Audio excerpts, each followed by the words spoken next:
เอาแม่ให้ถามแน่พ่อกับแม่ ถามว่าหยัง หักกันมาจากปีละ พ่อกับแม่บ่ 22 ฮักกันมาจากปีแล้วเตี้ย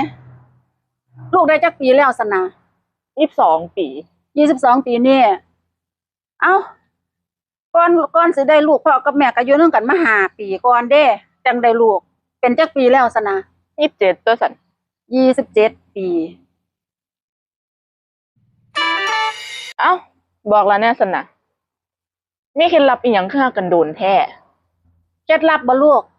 สูตรเด็ดเคล็ดลับของแม่ก็คือ เป็นผู้หญิง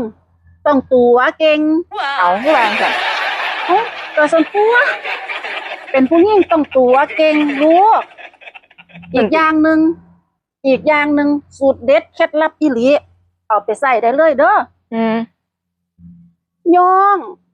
ต้องย่องเก่งๆลูกตัวกับย่องมาน้ำกันลูกหลา นั่นสันบอก แม่นจนตัว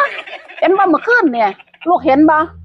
เห็น เมื่อ ว่า คืนนี่พ่อแม่ไปตลาดมาเมื่อวานนี่แม่ซื้อเสื้อใหม่มาให้พ่อพ่อใส่มาแล้วเป็นจังได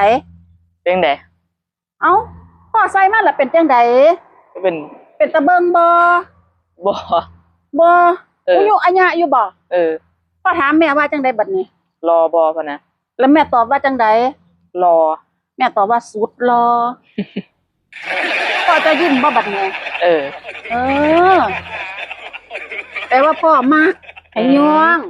สันติ เออ เป็นผู้หญิงต้องย่องเก่งแต่อีกเมื่อคืนนี่เห็นบ่พ่อตำบักหุ่งนี่ก็เฮากิน เออ เห็นบ่ทั้งเผ็ดทั้งเค็มพ่อถามแม่ว่าจังไดบัดนี้เนี่ย แสบบอ แม่ตอบว่าจังได แสบ แม่ตอบว่าสุดยอดความแซ่บ เออ แล้วพ่อเป็นไดบัดนี้ยิ้มบ่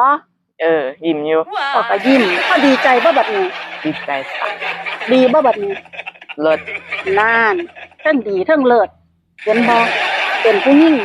ต้องตัวเก่ง อีกอย่างหนึงย่องลูกย่องเก่งๆเด้อ โอเคเลย เอาไปใส่เด้อ จ้า สูตรเด็ดเคล็ดลับเห็นบ่โบราณเพิ่นว่ามีผัวให้สร้างย่องมีน้องให้สร้างอ้อยอันใดมันก็ขึ้นอยู่กับปากเฮานี่ล่ะลูก โอ้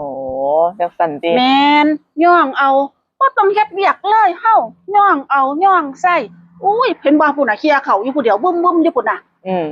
พ่อต้องบ่ได้ไปเฮ็ดอีหยังยากมีแต่พ่อเฮ็ดดีบ่บัดเนี่ย สุดยอด เอาไปก็ใส่เด้อลูกเด้อ จ้า